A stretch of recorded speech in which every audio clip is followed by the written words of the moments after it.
shifts. A blinding surge of energy erupts, lighting up the battlefield in a violent flash. Fang grins, deadly and sure that the fight is over, but he notices something has blocked his attack. Shadows surge around Suho's arms, morphing into a menacing, armored form. Steel-fanged lichen, living up to your name. Suho grins, his new gauntlets gleaming with shadowy power. The level-up message flashes in his mind. Skill, shadow extraction has leveled up. Form change, no mana required. Suho's confidence surges. He feels the raw strength of his fists return, enhanced and sharper than ever. Suho's fists crash into Fang. Each hit a thunderous impact that shakes the ground beneath them. Stone fragments explode with every strike. Fang's armor splintering under the relentless assault. Baru's eyes are locked onto Suho, absorbing the raw intensity that radiates with each movement. His thoughts flash to the monarch, the one who infinitely transcends levels, standing at the pinnacle, freely controlling shadows without restraint. The monarch's power dwarfs all, wielding his shadows like an unbreakable, unstoppable force. In contrast, Suho, new to this raw authority, is at the level of an ant larva. Barely hatched, yet already pushing boundaries no one has shown him. Baru doesn't just see a fight, he sees Suho's rise. Each punch is a statement, each move pushing Fang further back, Suho driving the pace with unyielding aggression. Suho's gauntlet pulse. He's not just here to battle, he's here to assert his will and crush anything that stands in his way. For Baru,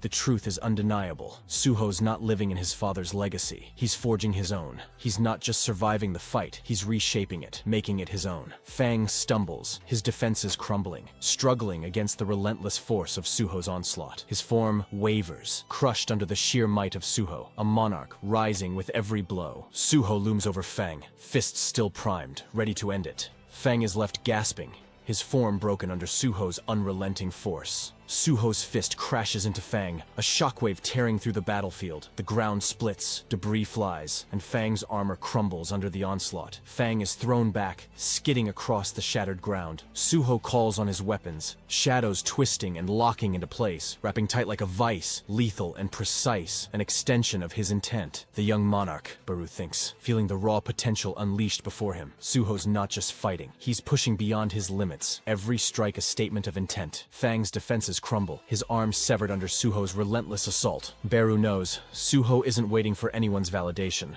He's carving his own path. Suho stands over Fang, shadows coiling around his fists like living extensions of his intent. Baru hovers nearby, masking his worry with bravado, pretending like he never doubted Suho for a second. But Suho sees through it, brushing it off with a knowing smirk. Suho clenches his gauntlet tighter, feeling the new power coursing through him. Not a bad haul, he muses, his eyes locked on his own shadow-wrapped form. The quest notification pops up, and without hesitation, Suho accepts. A reward materializes, a runestone glowing with the promise of untapped power. Skill, Storm Slash. Suho's grin widens. It's exactly what he needed. He can feel the instinctive pull of the skill, the wind ready to bend to his command. He stands tall, the energy of Storm Slash whipping around him, stirring the air with a dangerous edge. Let's give it a whirl, he says, more to himself than anyone else, ready to unleash the storm he's now holding at his fingertips. Meanwhile, Fang's weapon lies discarded, his mind burning with humiliation. Defeated by the Shadow Monarch's blood, Suho has done what he swore he wouldn't allow, but Fang's fury doesn't wane. He refuses to be dismissed so easily. Suho grips Raken's Fang, feeling the weapon's dark pull. The blade hums with dangerous energy, a constant whisper of power and hunger. Fang's presence lingers, vengeful, promising ruin to any who dare to wield it. But Suho doesn't flinch. He's felt worse. He snatches the blade without hesitation, ignoring the sinister aura that wraps around his arm. The weapon's dark energy surges, but Suho's grip only tightens, asserting control. A notification pings. Item: Raken's Fang acquired. The blade feels right in his hand. Deadly, sharp, perfect for a rising monarch. Fang's disbelief is almost palpable. The weapon, once untamed, now bends to Suho's will, its threats hollow against his resolve. He moves with purpose, feeling Kandiaru's blessing fortify his body, strengthening him, sharpening his focus. Suho activates Storm Slash, and the air howls around him, infused with his command. Wind slices through the battlefield like blades, shredding stone and earth with each swing. The ground splinters beneath him, the force of his strikes tearing through the chaos. Suho examines the aftermath of his attack, mana still pulsing through his veins. The power of Storm Slash is undeniable, but it's a drain on his reserves.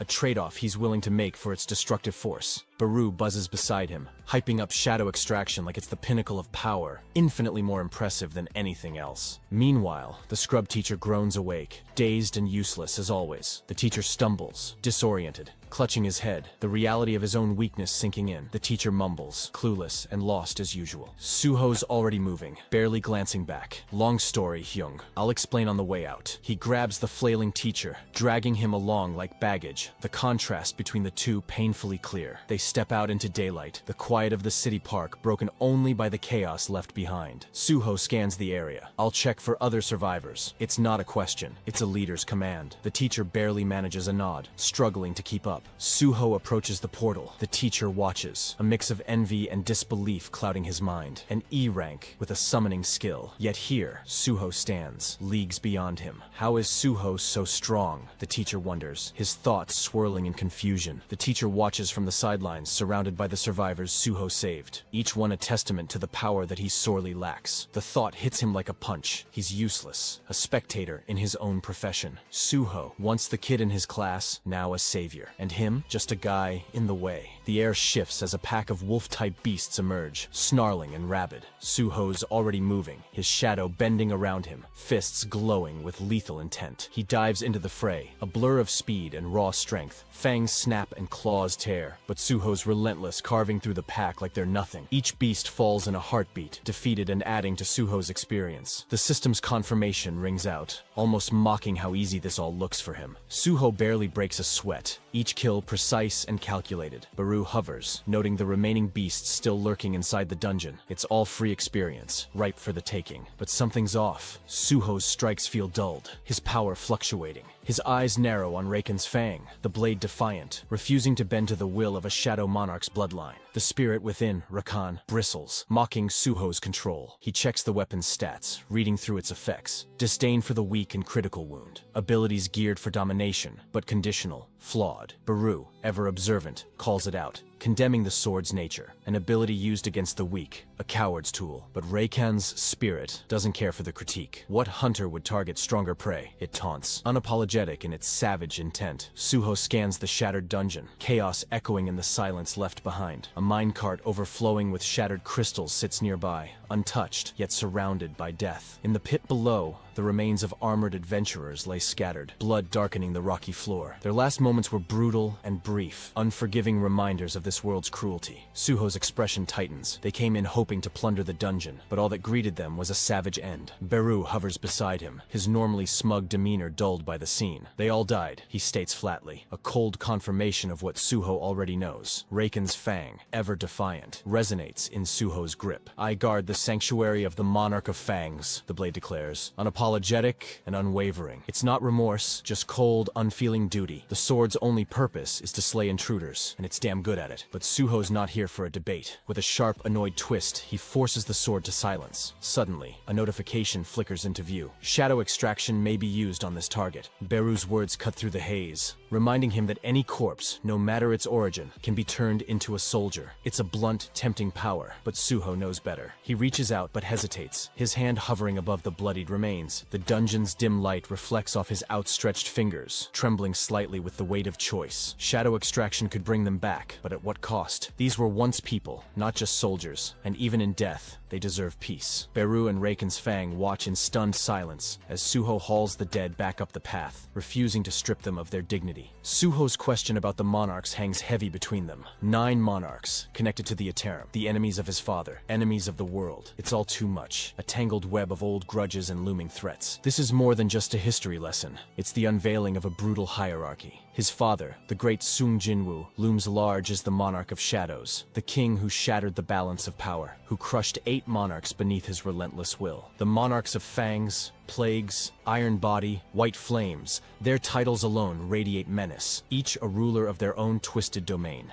The king of giants, the monarch of frost, the spectral ruler of transfiguration, each one an indomitable force that once stood against his father. Raken's fang, driven by rage, claims its own vendetta against the shadow monarch. The blade gleams with residual power, but it's dulled by